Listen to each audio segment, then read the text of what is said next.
difficile d'y répondre. On posait la question en préambule de ce sujet, savoir si c'est légal ou légitime. Très difficile de parler de légitimité ou non. Une chose est certaine, c'est une opération illégale au regard du droit international. On n'a pas le droit de bombarder un pays sans avoir l'aval des Nations Unies. Ce qui ne veut pas dire que M. Bachar el-Assad est quelqu'un de recommandable ou qu'on puisse le soutenir, bien au contraire.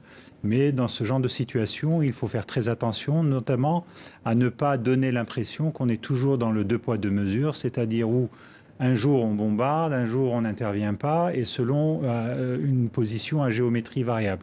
Il est certain aussi, et ce qui est étonnant, c'est que cela fait des années que M. Assad massacre son peuple, et on est parfois étonné par rapport à la disproportion de réaction entre des bombardements avec des armes conventionnelles qui font des milliers de morts et où finalement la communauté internationale reste inerte, et où l'usage d'armes chimiques donne lieu à l'usage de la force comme si c'était plus grave. Or, les Syriens, ça fait plusieurs années, plus de 7 ans aujourd'hui, qu'ils sont confrontés à un régime qui ne leur laisse aucun répit.